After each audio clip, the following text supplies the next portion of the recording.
Señores, buenas noches. Esto es Luis Novarecio Entrevista. En un instante vamos a estar charlando por más de 50 minutos con Javier Milei. Me parece que el economista de mayor trascendencia pública que tiene en este momento nuestro país, un hombre muy particular para explicar lo que piensa, que le gusta definirse como libertario.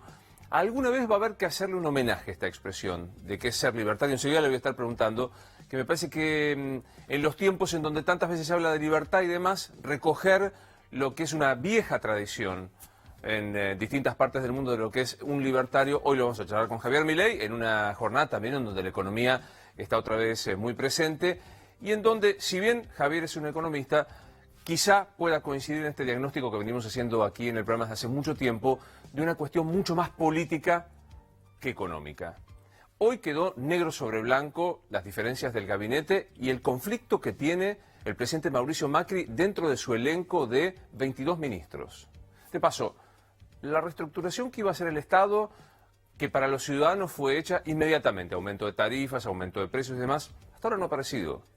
Salvo el recambio del ministro de la Producción y el ministro de Energía, no ha habido como un achique, como se había propuesto, que vos me podrás decir es más simbólico que de fondo. ¿Qué pasaría si redujesen a la mitad los ministerios? ¿Esto saldaría el déficit que tenemos? La respuesta es no. Ahora, en la política y en la economía, estoy totalmente seguro, los gestos de confianza son los que contagian hacia el resto. No ha parecido esto. Sí, claramente ha quedado demostrado, y ayer lo contábamos con la nota que nos concedió a nosotros a la mañana Marcos Peña en Radio La Red, y después replicada por Dujovne, que ahí hay una interna severa y seria. La del jefe de gabinete con el ministro de Economía. Uno dijo, está sobre la mesa la posibilidad de poner un nuevo impuesto o incrementar los impuestos a los que viajan al exterior. Dujovne dijo, no está sobre la mesa. Anoche a José del Río, el periodista de La Nación, el ex ministro Aranguren le dijo concretamente, me echaron. No estoy de acuerdo y me fui con pesar. Y a su vez Iguacel, su sucesor, dijo, los aumentos siguen. Me parece que hay una cuestión política severa que no aparece nada más que con lo que hoy dijo el presidente de la Nación, que es que la oposición no se queje y nos ofrezca la posibilidad de una solución. Se iba a convocar un diálogo. Y hasta ahora esto no ha pasado. En el medio, la máxima expresión económica de alguna solución alternativa la sigue dando Elisa Carrió. Ayer había dicho que lo que tiene que hacer la clase media es dar propinas y favorecer las changas. Es raro, cuanto menos raro, quiero decirlo. Y hoy siguió, porque el mozo que recibió una propina de Carrió parece que dijo que le había dado unos 5 pesos. Ella dijo que no tenía más dinero y que con la tarjeta de débito no podía. Y cuando hacía hasta lo que... Es insólito que la diputada nacional, Elisa Carrió, para algunos la garante de la transparencia moral, hoy explique si había dado propina o no en el Congreso de la Nación. Y dijo Elisa Carrió que hay que seguir favoreciendo las propinas y las coimas.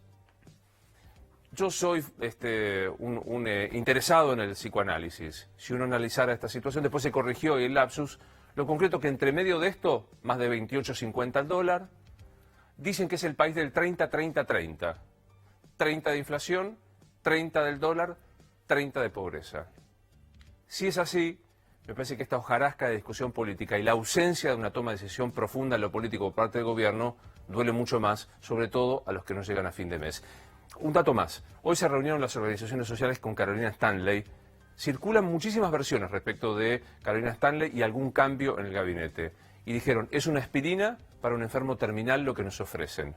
Se vienen 6 meses complejos a la hora de la protesta. De todo esto, de su vida, porque es muy interesante, de lo que escribe y de lo que lee, vamos a hablar con Javier Milei, al que ya estoy recibiendo.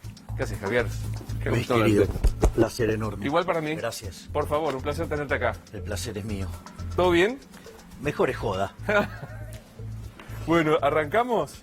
Arranquemos. ¿Qué pones en el formulario del hotel? Javier Milei, profesión. Economista. ¿Te gusta? ¿Estás orgulloso de ser economista? Estoy orgulloso de ser economista.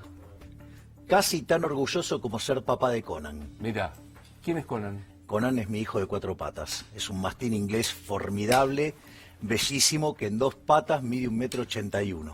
¿Y lo sentís como tu hijo? Literalmente. Vos sabés que yo soy fanático de los animales y de los perros en particular, y a mí te entiendo perfecto, pero hay gente que te dice, no podés tener un sentimiento de filiatorio por un animal que tiene 4 patas y que no te habla ni nada de eso. Eso es relativo, o sea, habría que ver si alguna vez tuvieron, y no es cierto que no se expresen. El tema es que vos tenés que saber escucharlos. Aparte yo digo que el amor es mucho menos prejuicioso que nosotros. Y uno tiene un amor distinto por su pareja, por sus amigos, por sus animales. Uno puede tranquilamente amar a sus animales. Definitivamente.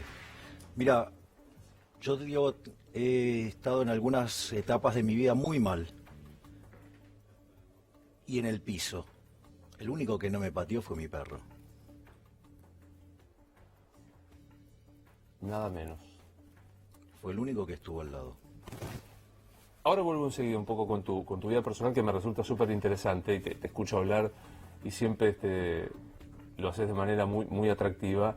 Pones economista en el formulario y al lado aclarás qué tipo de economista sos, de derecha, de izquierda, bueno, keynesiano tengo claro que... Keynesiano seguro que no. ¿Qué pones? Economista de... Yo soy liberal libertario. Definime para los que somos burros en economía. Mira, básicamente la mejor forma de entenderlo es compararlo contra la derecha y la izquierda, ¿no? Digo, para que la gente comprenda más fácilmente. ¿Quién sería alguien de derecha? Alguien que es un liberal en lo económico, o sea, no le importa con quién vos comercializás, pero no acepta que vos te metas en la cama con cualquiera.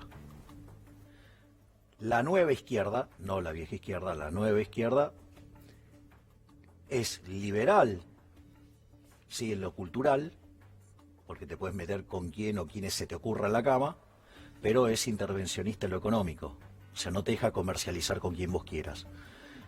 En el concepto del liberal libertario estamos hablando del respeto irrestricto del proyecto de vida del prójimo, y como tal, vos, mientras que no le jodas la vida a nadie, podés hacer lo que quiera, comercializar con quien quieras, meterte en la cama con quien o quienes quieras, mientras que no jodas al otro, no pasa nada. Y además yo soy un liberal en lo institucional.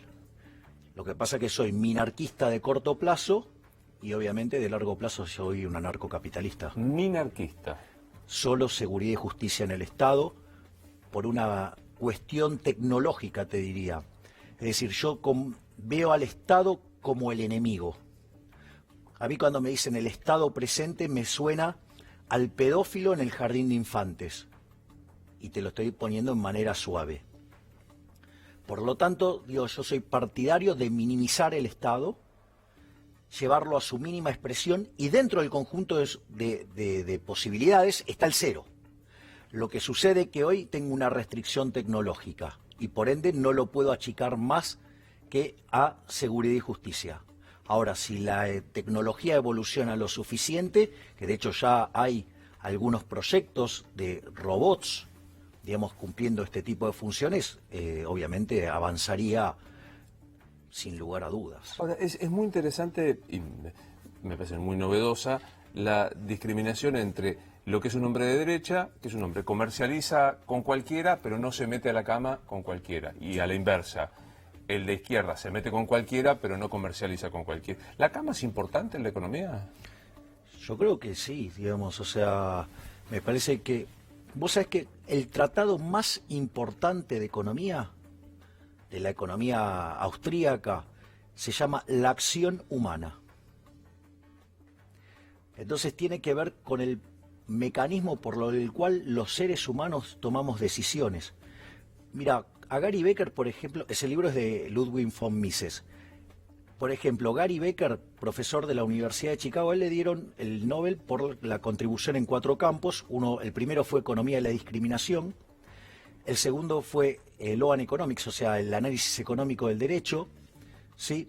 Él después, el más conocido es Capital Humano, y una de las contribuciones más adelante en el tiempo es el Tratado sobre la Familia.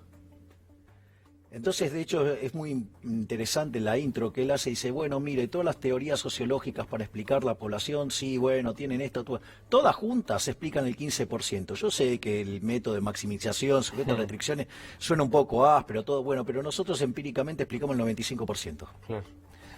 Pero sigamos con esto. Sos liberal libertario, minarquista. Estático y anarquista de largo. Estático. Claro, en el corto plazo la restricción tecnológica hace que sea minarquista. Pero hacia futuro. Pero hacia futuro soy anarcocapitalista, sí. ¿Y de derecha o de izquierda te gusta decirte? No. ni de derecha ni de izquierda, liberal libertario. Liberal libertario. En ese Milei, la vara Milei, ¿Kicillof es? Es de izquierda, es un keynesiano marxista. Keynesiano marxista. O sea, también conocido como post-keynesianos. Bien. ¿Duhovne es? Keynesiano. No marxista. Claro, para mí Duhovne es lo que se llama un keynesiano modelo Forte, lo llamaba Samuelson, que son los keynesianos más precarios. O sea, igual que Pratt Guy, ¿no? Son keynesianos muy precarios. Precarios. Y por poner ejemplos, ¿Cavallo es? Cavallo es un keynesiano más razonable que respeta más al mercado y respeta más las restricciones de presupuesto. ¿Keynesiano, Cavallo? Sí. Él estudió en Harvard, de hecho, y digamos, y a él le gusta la política económica. Damos por sentado que todos sabemos que es keynesiano, pero me gustaría que, como si estuviéramos en clase, me lo tipificaras. ¿Qué es un keynesiano? Mira, un keynesiano es alguien que hace foco esencialmente sobre el corto plazo y cree que el Estado tiene que jugar un rol importante en la economía. Y eso tiene un problema muy grave, y es que cuando aparece la intervención del Estado, ¿sí?, hay un problema primero ex ante, ¿sí? ¿Quién te dijo a vos que eso que hay ahí es un problema? Porque si nosotros estamos haciendo transacciones libremente, ¿quién es el que está en la poltrona para meterse a juzgar nuestras transacciones? O sea, ¿hay violencia en esa transacción? Si nosotros nos ponemos de acuerdo, ¿sí? Digo, ¿por qué tiene que venir alguien a opinar sobre lo que estamos haciendo nosotros libremente, de pleno acuerdo? ¿Por qué se tiene que meter? ¿Quién es? ¿Quién es? ¿El dedo de Dios tiene? Uno. Ahora, una vez que pasa eso quiere decir que todas las intervenciones del Estado son violentas. Y eso genera daños.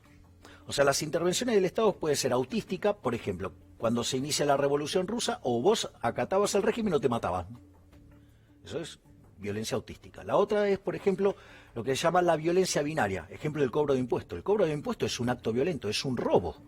Porque suponete lo siguiente. Estás diciendo el día que me dijeron lo que tengo que pagar de impuesto a las ganancias. Mirá, ahora lo vamos a poner más incendiario si querés. Suponete lo siguiente. Viene tu vecino y te dice, che, Luis, dame la mitad de tus ingresos. ¿Qué le decís? No. Bueno, ahora viene al otro día con un papel y te dice, Luis, ¿me das la mitad de tus ingresos? Y vos le decís, ¿por qué?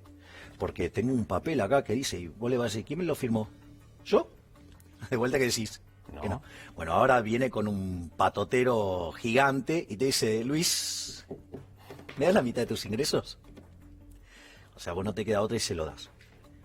Bueno, creo que la analogía, digamos, con el Estado es bastante clara, pero no solo eso. Fíjate que el ladrón vulgar es ética y moralmente superior al político.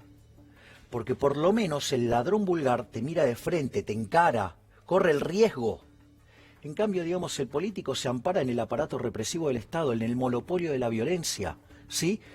Y además hay algo peor, porque el ladrón vulgar es aleatorio. En cambio, el político es un ladrón estacionario. O sea, vos decís que el chorro que me puede arrebatar el celular acá en la puerta es más noble, no sé cómo decirlo, más... Bueno, hacé la cuenta de cuánto te robaron los ladrones comunes a lo largo del año y lo que te robó el Estado.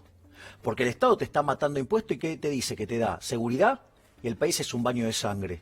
¿Sí? Te da salud, educación, ¿sí? Y estamos séptimos en las pruebas PISA en América Latina después de ser el primer país que eliminó el analfabetismo. Salud, 75% en emergencia sanitaria.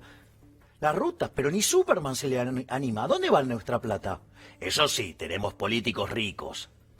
¿Sí? Entonces, fíjate que eso se llama violencia binaria. La otra es lo que se llama la violencia triangular. Un ejemplo de violencia triangular que es, por ejemplo, era el cepo. ¿Sí? El cepo era violencia triangular, era un control de precios que además tenía control de cantidades. Y eso, fíjate esto, porque por eso lo cité a propósito, genera daños directos y daños indirectos. Vos querías comprar dólares, no podías. El que los quería vender tampoco los podía vender, ¿no? Digamos, sin recibir un perjuicio. Eso es un daño directo. Y cuando vos tenés un daño directo, eso derrama en otro lado. Entonces, por ejemplo, eso generaba un exceso de demanda de dólares. O sea, todo el mundo quería tener dólares. Eso quiere decir que el resto de la economía tenía exceso de oferta por todo lado. Entonces, por ejemplo, un exceso de oferta en el mercado de bienes implicaba que el PBI caía. en términos per cápita. El exceso de oferta en el mercado de trabajo implicaba que no se generaban puestos de trabajo, con lo cual metiste 1,5 millones de empleados públicos en el último tramo del kirchnerismo, ¿sí?, para maquillar el desempleo, con lo cual aumentabas el déficit fiscal, emitías y generabas inflación. O sea, eso además, esa emisión de dinero no tenía contraparte de demanda, con lo cual tenías más inflación, ¿sí? Digamos, no querías tener los bonos argentinos, con lo cual la tasa de interés era enorme. Mirá todo el daño que hacías. Total. Voy a hacer una frase provocadora, Javier, que es una metáfora, no por vos, porque sé que es un tipo inteligente, pero alguno lo toma literal. Me quedo pensando con esto de la superioridad moral del chorro. Vos decís que es metáfora. ¿El gordo Valor tiene una cierta superioridad moral sobre Cuccioli, que es el que nos cobra los impuestos? Definitivamente. Definitivamente. No hay nadie peor que el que cobra impuestos. Es el brazo armado del mal. El Estado es el mal. Digamos, vos sabés que es muy interesante, hay una conferencia formidable de un anarcocapitalista español que se llama Jesús Huerta del Soto, se llama Dios, Anarquismo y el Papa Francisco. Entonces, bueno, él, digamos, cree en Dios y entonces te hace referencias de la Biblia, donde te muestra que el Estado es la encarnación del mal. Entonces, dice, mire, digamos, analiza el caso, viste, del Evangelio de San Lucas, que de los 4 era el científico, por decirlo de alguna manera, y narra las 3 tentaciones que recibe Cristo de parte del maligno. Entonces, en una de ellas se lo lleva a un monte y lo tiene ahí y le dice que ahí podía haber todos los reinos del mundo, ¿sí? Y que si Jesucristo se ponía de rodillas frente a él, le iba a dar el poder sobre todos los reinos del mundo, porque ese poder le fue dado. Es decir, por ende, no es raro que el Estado sea la encarnación del mal. ¿Y el Papa Francisco ahí cómo juega? Me parece un personaje de lo peor y de lo más nefasto. Ah, bueno, arrancamos suave. Sí, yo lo considero nefasto. Mirá, yo creo en Dios, ¿sí? Pero no me siento identificado con la institución Iglesia. Creo que no contribuye, digamos, a mejorar la espiritualidad de los seres humanos. Y en el caso del Papa Francisco es la máxima expresión de la tarea opuesta. Y te digo por qué. Porque él como jesuita promueve el comunismo. El comunismo fue un fracaso en lo económico, en lo social y en lo cultural. Y además siempre se aplicó por la violencia y se cargó con 150 millones de vidas humanas, ¿sí? Y además... El comunismo. Claro. Y fíjate esto, no solo eso, sino que además, bueno, pero él promueve eso. Fíjate lo contento que está cuando va a Cuba, cuando iba a Venezuela y se abrazaba con los dictadores sanguinarios, ¿sí? Y después se fue a Estados Unidos, que igual había para mí, alguien de izquierda como Obama, o sea, y aún así se hacía ¿Obama de izquierda? Sí, claro, obvio. Digamos, es la socialdemocracia, justamente. O sea, digamos, el Partido Demócrata es socialdemócrata, o sea, es de izquierda, claramente. ¿El Papa Francisco es procomunista? Sí, definitivamente. Con lo cual, él es el representante del maligno en la tierra, ubicado en la casa de Dios. Es el peor de los ejemplos. Intento ser gráfico para los que no entendemos economía. ¿Nos la ponemos de sombrero? Si no cambiamos, sí. Sí, la situación es mucho más delicada de lo que parece. Voy a tratar de explicar un tema muy complejo de manera simple. Viste que cuando, por ejemplo, el Banco Central sube la tasa de interés, baja el dólar en general, ¿no? Es decir, hay una relación negativa. ¿Por qué? Porque si vos subís la tasa de interés, te vas del dólar y te colocas a tasa... En pesos. En pesos. Entonces, como estás vendiendo dólares y estás comprando pesos en esa operación, digamos, el peso se revalúa, se fortalece, es decir, el dólar baja. Es decir, hay una relación negativa. Ahora, ¿qué es lo que pasa? Mientras que esa relación de intercambio funcione, no hay problema. Entonces vos podés estar jugando, no hay problema. Ahora, ¿qué pasa en una situación como cuando vos te encontrás que es lo que pasó en Argentina? Fíjate esto, desde el 28 de diciembre hasta acá devaluamos casi 60%. Y la tasa pasó del 27% al 61%. Es decir, que vos, digamos, querés más tasa para mantener el tipo de cambio. ¿Qué quiere decir eso? Que se te cayó la demanda de pesos, que nadie quiere los pesos, por eso le tenés que dar más tasa para mantener el tipo de cambio. Y no solo que le dimos más tasa, sino que perdimos 11.000 millones de dólares de reservas y además devaluamos 60%. ¿Qué quiere decir esto? Que se derrumbó la demanda de dinero. Que no hay confianza en esto que el Estado me está ofreciendo. Bien, ahí está el eje central. Le acabas de pegar el clavo, digamos, porque ahora vas a ver todo lo que arranca a partir de eso.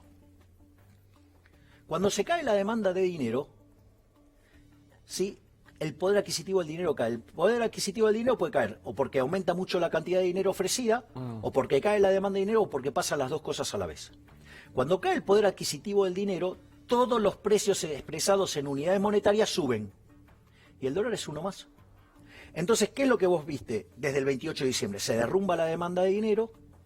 El dólar, como es un activo financiero, pica primero, después vienen los bienes de primera necesidad, digamos, los bienes transables, los mayoristas, después el resto del IPC. Y fíjate lo que ha pasado. Vos en ese contexto tenías que la inflación medida por el promedio móvil de 3 meses era 18%. Cuando hoy tomás los últimos 12 meses estás en 26. Si tomás los últimos 5 y los anualizás estás en 31. Si tomás el último dato core y lo anualizás estamos en 38. Si tomás los indicadores de alta frecuencia estamos en 55. Por ahí es muy rápido. Si los últimos 12 meses, 26. Tomado los primeros 6 meses, 31. ¿Y cuánto crees vos que va a ser la inflación de este año? Es imposible saberlo. Es imposible saberlo porque esta caída del poder adquisitivo del dinero tiene que ver con una caída de la demanda, no con una expansión de la oferta. El año pasado era fácil. ¿Cuánto se expandió la cantidad de dinero? 30%. ¿Cuánto se expandió la economía? 3, pum. Vender, Ahí venía 27. Lo que vos estás diciendo es que por más que te ofrezcan 62% de tasa, la gente no quiere los pesos. No quiere los pesos. Mirá esto es muy interesante. Estacionalmente la demanda de pesos sube en 2 momentos, que es cuando se paga el medio aguinaldo. Vos en ese momento, como aumenta la demanda de pesos, ¿qué tendría que pasar? Caer el precio del dólar. Recientemente se pagó el aguinaldo. Se está empezando a pagar, sí. Y sin embargo, el dólar sube. Es decir, la gente en lugar de usar su medio aguinaldo para consumir, se va a comprar dólares. ¿Qué quiere decir esto? Se te derrumbó la demanda de dinero. ¿Y por qué esto es muy peligroso? Porque ahora es como cuando la historia se empieza a poner macabra. Cuando vos mirás la tendencia de la demanda de dinero en términos de PBI, esa tendencia es decreciente. Cuando viene el corralito, el aumento de la economía en negro hace que pegue un salto. Entonces, la tendencia normal, la cantidad de dinero normal que debería tener la economía, ponele en materia de base monetaria, sería 5%. Y hoy tiene 10%. Si vos te pones a hacer cosas que ponen nerviosa a la gente, la forma en la cual esos 10 puntos del PBI de base monetaria se corrigen hacia 5 es duplicando el nivel de precios. ¿Qué quiere decir esto? Que si llevamos 50% hoy la inflación viajando a esa velocidad y tenés ahí la potencialidad de duplicar los precios, quiere decir que vos podrías estar generando un desastre de una inflación de 200%. Eso es hiper. Entonces, ¿vos ves riesgo de la hiper? Hay un alto riesgo de un Rodrigazo. Porque aparte yo te hago una pregunta. Digo que para los que no se acuerden, yo sí, porque lo viví. Estamos hablando de Celestino Rodrigo, el ministro que provocó una devaluación fenomenal y una corrida fenomenal. ¿Vos decís que hay riesgo de eso? Claro. Vos sabés que esto pasó en el 59, pasó en el 75. Rodrigo. Que es el problema de lo que se llama el sobrante monetario. Vos tenías controles cambiarios, ¿sí? Entonces, el Banco Central seguía emitiendo para el fisco y en algún momento te quedaste sin reserva. Cuando abriste explotó. En el 59 la inflación pasó de 20 a 120. En el 75 pasó de 30 a 180 y después durante la dictadura el primer año se aceleró a 440. Que estemos vivos es un milagro, ¿no? Para mí es un milagro que el argentino siga demandando pesos. Digo, para mí hay que eliminar el Banco Central. Pero fíjate esto. ¿Cómo va a eliminar el Banco Central? ¿Cómo se va a eliminar? A ver, poneme la fecha de nacimiento de Argentina. Bueno, pongamos 9 de julio de 1816, que es una discusión, pero digo 9 de julio de 1816. Si yo te digo, por ejemplo, 1853 o 18... Constitución argentina, 1853-60, la Constitución argentina. Vale. Sí, claro. La inflación y el Banco Central, ¿cuándo se creó? 1935. Sí, no me lo acuerdo, sí.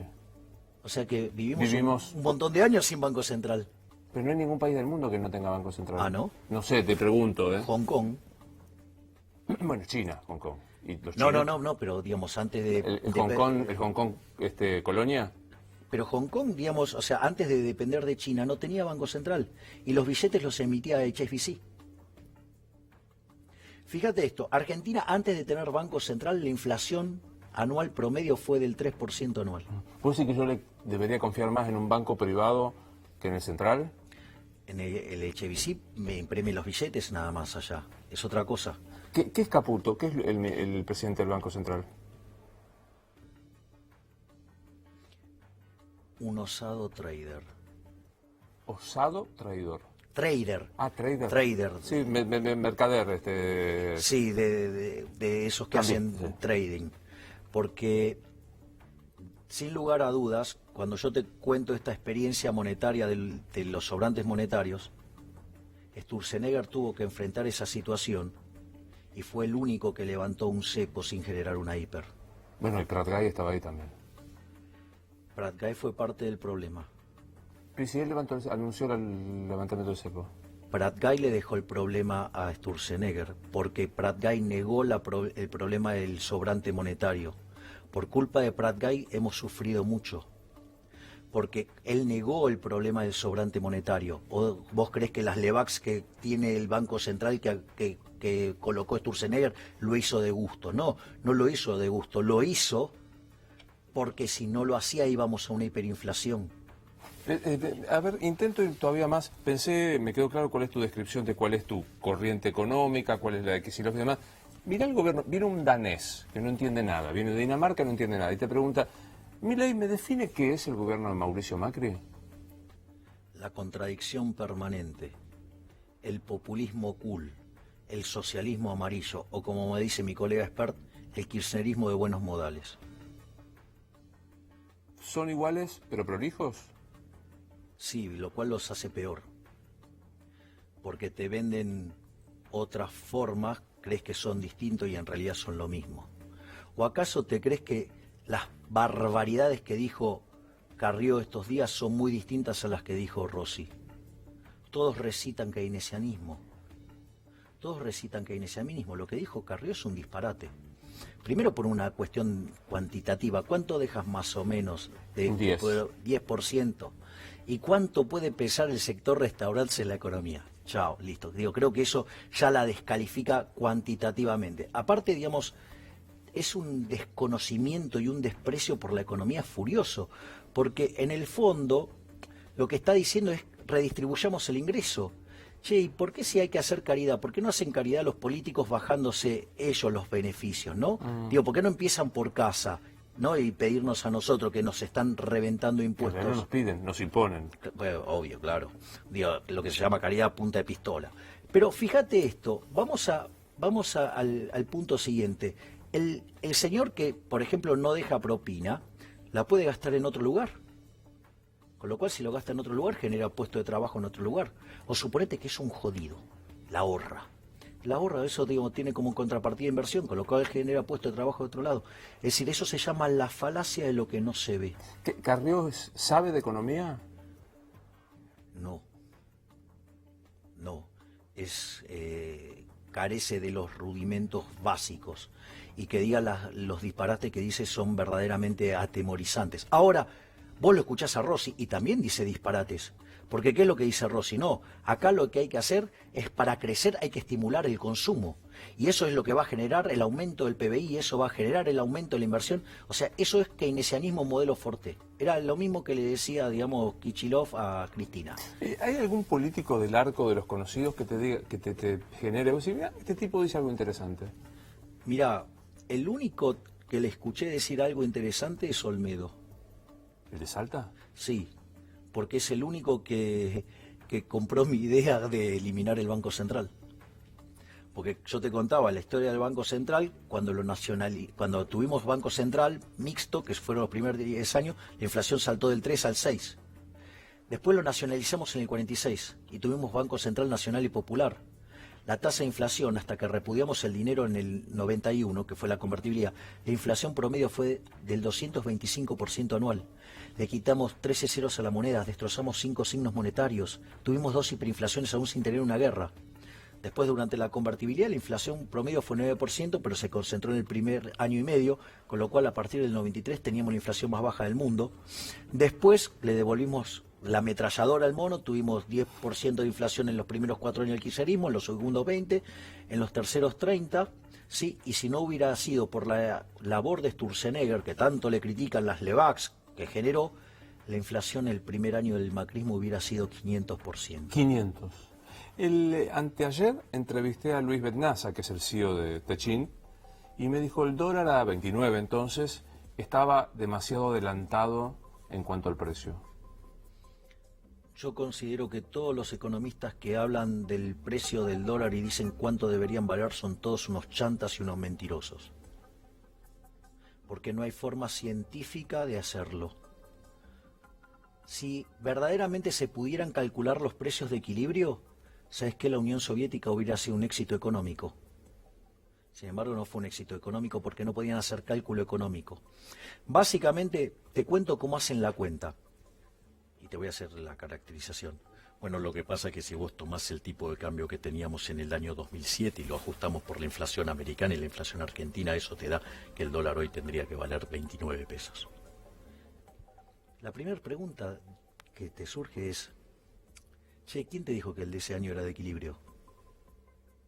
Yo creo que la respuesta más seria que podés decir y ensayar es, yo tengo el celular de Dios. Entonces, lo llamé, le pregunté y me dijo, es el del 2007.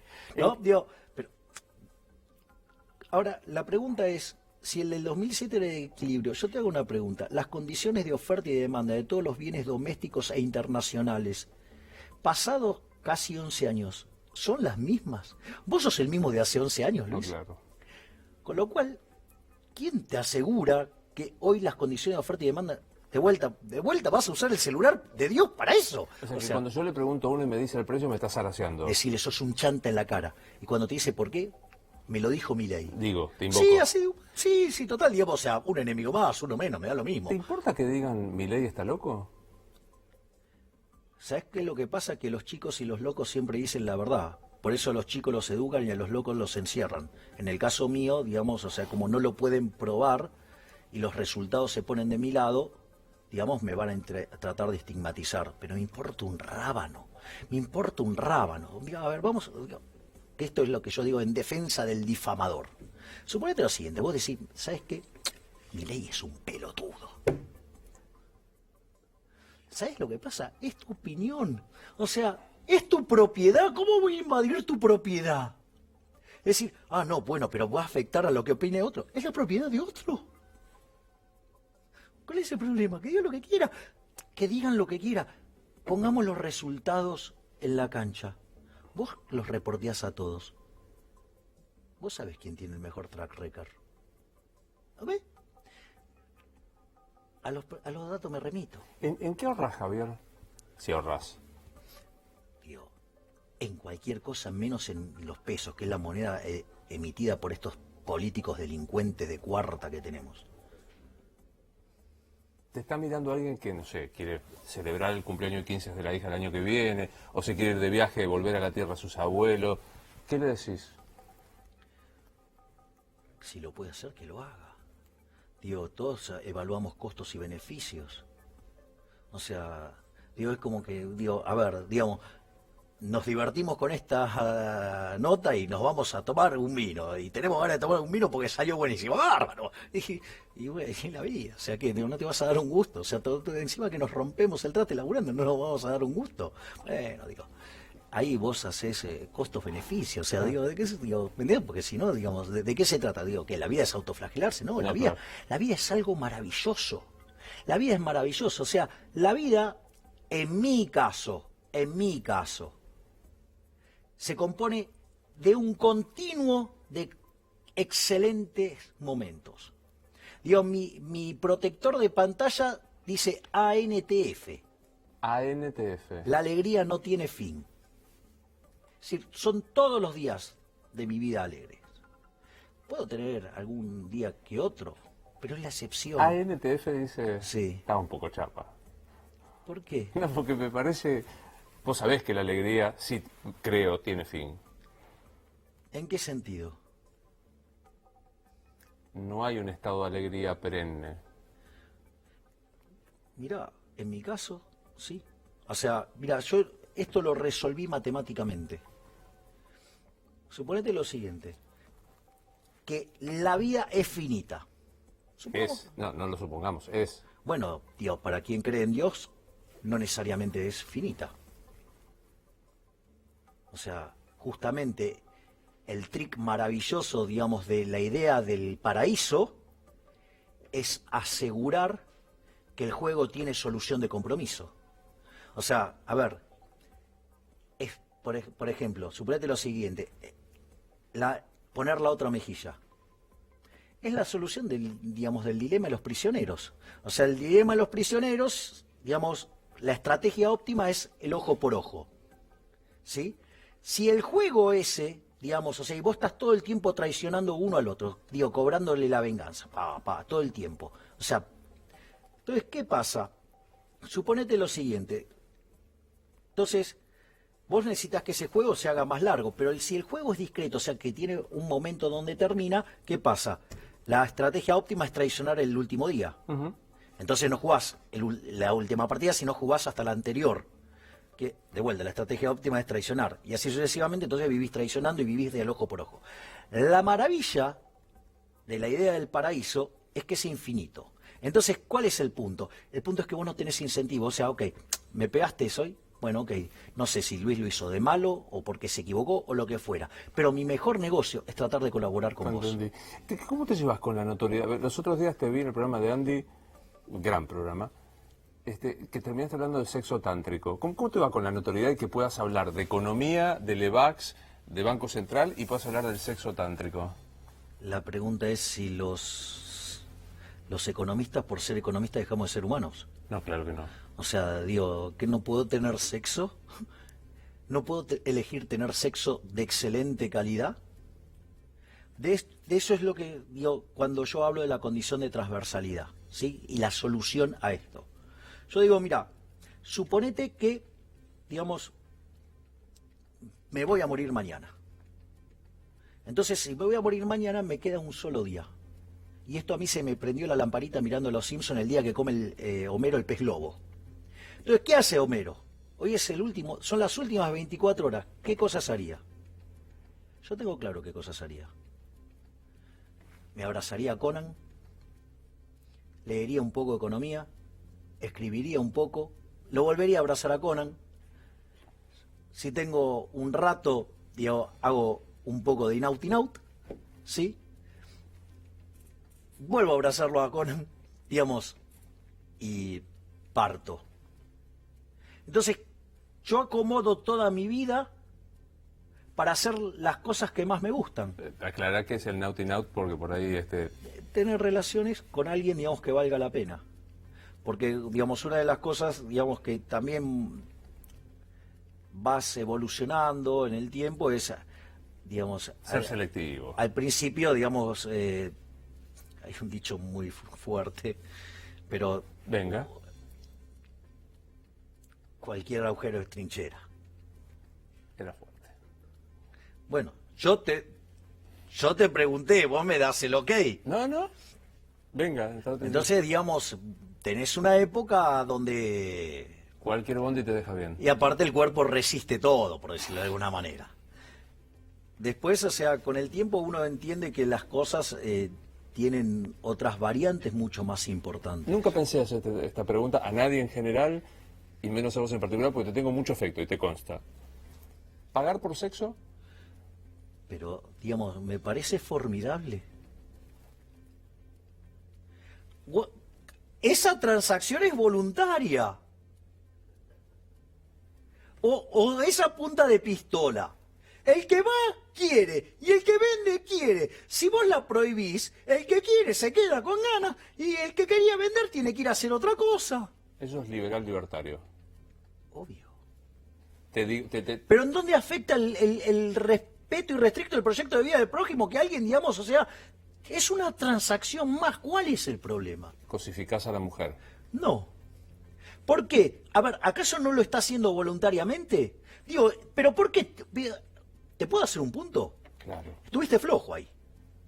¿Y acaso no podría haber una mujer que pague por tener sexo con un hombre? ¿Cuál es el problema? O sea, ¿por qué la simetría? ¿Por qué la simetría? Si vos me preguntaste, digamos, sexo por dinero, digo, del otro. Es totalmente machista mi pregunta. ¿Viste? Pero no mía. La respuesta mía no fue machista. Pero totalmente. Touché. Pero digo, ¿ya no más la trinchera y esto? ¿En qué sentido? Que ya pasó a la época de la... Llega un momento que vos evolucionás. Entonces, hoy, digamos, yo me encuentro en una situación donde, mira, una de las cosas que yo expliqué del Tantra es que hay Tantra blanco, negro y rojo. El blanco tiene que ver con las cuestiones espirituales, el negro tiene que ver con las cuestiones terrenales, o sea, tiene que ver con más lo físico. Te diría que durante muchos años yo trabajé sobre la cuestión física. O sea, yo digo, hay tres tipos de sexo. Digo, hay uno que es fisiológico, claro, ¿no? Hay uno que es deportivo, donde para eso el tantra negro es fenomenal, y después está hacer el amor. Hacer el amor es combinar lo blanco con lo negro, lo espiritual con lo físico, en una justa armonía. Aquella historia de... era más, el fisiológico es el sexo sin amor, sexo por necesidad. No, claro, exacto, es una cosa así... ¿Sexo sin amor? Bueno, digamos, el sexo deportivo es sexo sin amor. O sea, te encontrás con una pareja sexual que te encanta y podés estar días encerrado. ¿Cuántos años tenés? 47. Ah, pues todavía. No, porque cuando vos hablaste con lo de Andy del sexo tántrico, a mí me vino Sting. Bueno, Sting hacía sexo tántrico, hace sexo tántrico. O sea, y viste que en algún momento hablé del tantra rojo y recomendé no hacerlo. Porque el tantra rojo es utilizar toda esa energía que se genera para oprimir y dominar a la otra persona, la cual es una inmundicia. Total. Y eso mirá, la vida te pasa facturas, te la va a cobrar siempre. ¿Sabes quién era un encumbrado tantrero rojo? Hitler. Vaya factura, ¿no? ¿A vos qué te parece? Te llama Macri. Ahora, salís de acá del programa. ¿Qué le decís? Que primero haga un buen diagnóstico de por qué está como está. Porque si no tiene un buen diagnóstico de cómo está, por más que yo le diga todos los errores que cometió, no va a encontrar la solución. Y entonces ahí se va a tener que dar cuenta que todos los programas gradualistas del 52 a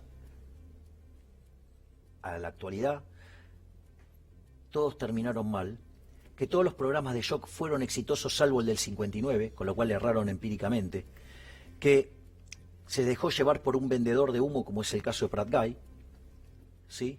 No lo querés nada, pero...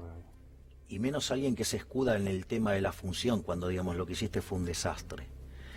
Entonces, no solo eso, además, la mala salida del cepo hizo que el tipo de cambio se terminara pareciendo más al paralelo que al oficial. Y en ese contexto, donde además quitaste retenciones, el precio de los alimentos se duplicó, con lo cual hiciste multiplicar enormemente el número de pobres e indigentes. Pues es que los burros de economía y el que habla a la cabeza, dijimos, de las pocas cosas que hizo bien el presidente económicamente es salir del cepo. No, justamente del cepo se salió mal. Cuando Prat Guy niega el problema del money overhang, ¿Qué viene a ser? El sobrante de dinero. Eso que Sturzenegger limpió con mucho esfuerzo con las Levax.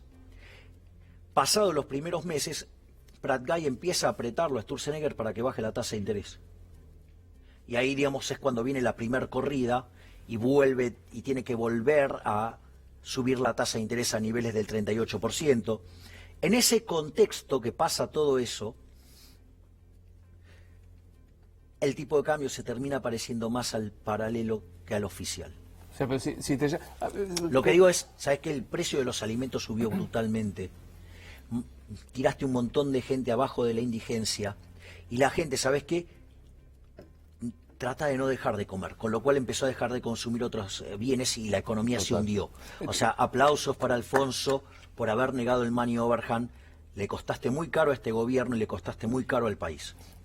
Metafóricamente, pero en lo simbólico, ¿con quién vas a cenar? ¿Con Cristina o con Macri? No, con ninguno de los dos. No tenés que ir con uno. No, va en contra de mi filosofía. Yo hago solamente cosas que me divierten. No comería con ninguno de los dos. ¿No te da nada de atractivo? ¿No te genera interés ninguno de los dos en algo, en algún aspecto? No, para nada, en lo más mínimo. Cristina me parece de lo peor, digamos, o sea, una persona nefasta. De hecho, el kirchnerismo fue lo peor que le pasó en la historia argentina, lo peor. Con Giacomini nosotros hicimos un indicador que se llama termómetro de riqueza. Nunca en la historia argentina se destruyó tanta riqueza como el kirchnerismo. Mira, el indicador dice que cada vez que vos destrozás 40 puntos, nos comemos una bruta crisis. El kirchnerismo destrozó 160. Esto no explotó porque entre el ajuste que hizo Duhalde y los mejores términos de intercambio de la historia, con tasas de interés tremendamente bajas, hizo que esto no explotara. Lamentablemente queda poquito tiempo, un poco lo anticipaste. Aparte quiero recomendar, porque me trajiste, aparte de tu otro libro, que es La economía es una lección, de Henry Hazlitt, con tu prólogo, y que lo muestro allí, para los pero yo recomiendo que lo lean a Milei, o sea, con todo cariño, lean esto, que eso qué, pero lean a Javier, que siempre es muy interesante. Un poco lo anticipaste, Javier. ¿Nos morimos y qué pasa? Yo creo que hay una continuidad del espíritu, o sea, y algunos pueden quedarse en la zona de confort y otros pueden decidir volver y seguir divirtiéndose. Pegamos la vuelta. En algunos casos. ¿Se les gana pegar la vuelta? Yo la verdad que me divierto fenómeno, yo la paso genial. O sea, para mí la vida es muy divertida. Es decir, o sea, yo hoy recibo 5 llamados por día para ir a lugares a la televisión, ¿no? ¿Dónde voy? Solo a donde me divierto, solo donde me puedo divertir. Es decir, esto sirve solo si me divierto. Entonces, ¿qué cosas me gusta hacer a mí? Estar con Conan, hacer economía, divertirme por la televisión. Vos sabés que muchas de las cosas con las cuales yo me divierto en la televisión es con ese libro. Ese libro cuenta todas las falacias que usan los políticos. Cada vez que escuches hablar a alguno de eso, digo, ahí está la respuesta. Pero ¿no fantaseás con la muerte, o tuya o de Conan, por ejemplo? Pero, digamos, yo creo que, digamos, hay una continuidad. O sea, digamos, la separación física no podrá romper jamás mi vínculo con Conan. Ni con el ser amado. Cuando con tus seres amados no vas a romper el vínculo, porque excede a lo físico. Vamos a hacer una reencarnación absolutamente insólita, porque uno reencarna hacia adelante, nunca hacia atrás. ¿En quién te gustaría reencarnar de los que hasta el día de hoy, 4 de julio del 2018, pasaron por esta historia? No, por ninguno, porque eso tiene un estado de conocimiento. O sea, con lo cual, digamos, o sea, hacia adelante va a haber más conocimiento. Seguro. Con lo cual, digamos, buscaré, digamos, lo mejor que haya disponible. Es un juego. ¿Reencarnás en Carrió? ¿Y qué querés que haga si me toca eso? Eso quiero saber qué harías. Y por lo menos me pondría a estudiar de economía para no decir semejantes disparates públicamente. ¿Reencarnás en Macri? Trataría de no darle el poder a Marcos Peña y, digamos, frente a la oportunidad histórica que tuvo, digamos, hubiera ido por el shock y no por la chantada que me propusieron los gradualistas. ¿Reencarnás en Perón?